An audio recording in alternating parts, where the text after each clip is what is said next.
Assalamualaikum warahmatullahi wabarakatuh. Perkenalkan, nama saya Ami Cynthia dengan NIM 2020502065 dari kelas 252C, Prodi Bimbingan Penyuluhan Islam Fakultas Dakwah dan Komunikasi, Universitas Islam Negeri Raden Fatah Palembang. Baiklah, pada video kali ini saya akan menyampaikan materi mengenai psikoterapi Islam pada mata kuliah pengantar psikoterapi dengan dosen pengampu Bapak Dosen Haji Hendra Wijaya SAG MPDI. Yang pertama mengenai konsep dasar psikoterapi Islam. Psikoterapi Islam adalah proses perawatan atau penyembuhan penyakit kejiwaan melalui teknik dan metode psikologi Islami. Kata Islam adalah kata yang mensifati dari kata psikoterapi, maksudnya bahwa praktek psikoterapi tersebut dilaksanakan sesuai dengan ajaran dan norma Islam.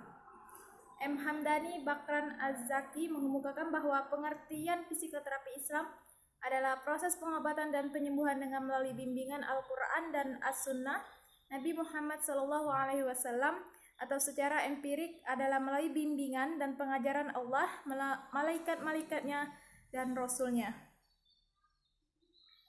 Psikoterapi Islam juga dapat diartikan sebagai upaya mengatasi beberapa problem kejiwaan yang didasarkan pada pandangan agama Islam. Psikoterapi Islam mempercayai bahwa keimanan dan kedekatan terhadap akan menjadi kekuatan yang sangat berarti bagi kebaikan problem kejiwaan seseorang. Mencegah berbagai problem kejiwaan dan menyempurnakan kualitas manusia di samping pendekatan psikospiritual atau dengan keimanan dan kedekatan kepada Allah. Psikoterapi Islam juga disandarkan penggunaan ala fikir dan usaha nyata manusia untuk memperbaiki diri. Psikoterapi Islam tidak semata-mata membebaskan orang-orang dari penyakit, tetapi juga perbaikan kualitas kejiwaan seseorang.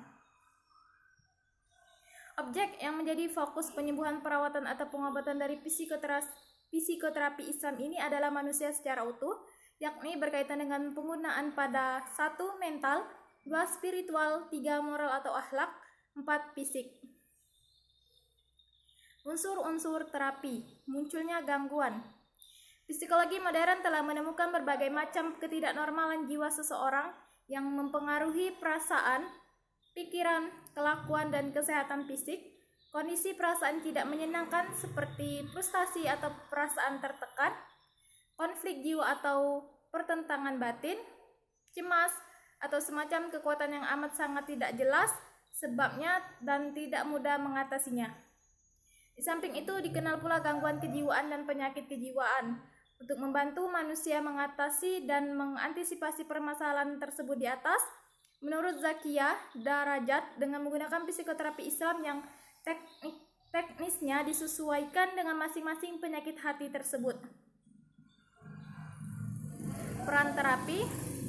Seorang terapis berperan memberikan intervensi agar terjadi komunikasi yang baik, digunakan oleh psikoterapis untuk membantu pasien atau klien dalam menghadapi problem-problem kehidupannya. Dilakukan beberapa hal, yaitu mengkaji pengalaman klien dan menggali pengalaman masa lalu. Psikoterapi dalam Islam memberikan ketenangan jiwa melalui terapi religius yang berbasis kepada Al-Quran dan As-Sunnah.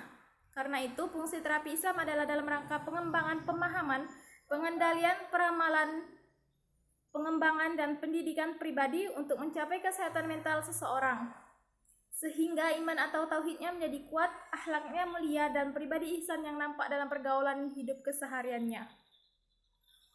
Tujuan terapi. M. Hamdani Bakran mengemukakan bahwa tujuan psikoterapi Islam adalah sebagai berikut. Yang pertama, memberikan pertolongan kepada setiap manusia agar sehat jasmani dan rohani atau sehat mental, spiritual, dan moral atau sehat jiwa dan raganya. 2. Menggali dan mengembangkan potensi esensial sumber daya insani. 3. Mengantarkan individu kepada perubahan konstruksi dalam kepribadian dan etos kerja. 4. Meningkatkan kualitas keimanan, keislaman, keihsanan, dan ketauhidan dalam kehidupan sehari-hari dan nyata. 5. Mengantarkan individu mengenal, mencintai, dan berjumpa dengan esensi diri atau jati diri dan citra diri serta zat yang maha suci, yaitu Allah. Jadi tujuan psikoterapi Islam yang telah diuraikan di atas yakni memberikan bimbingan pada seseorang untuk menemukan jati diri dengan mengembalikan seseorang pada fitrahnya yang suci, yang diridhoi oleh Allah, yaitu jalan yang sesuai dengan norma agama. Teknik dan prosedur terapi.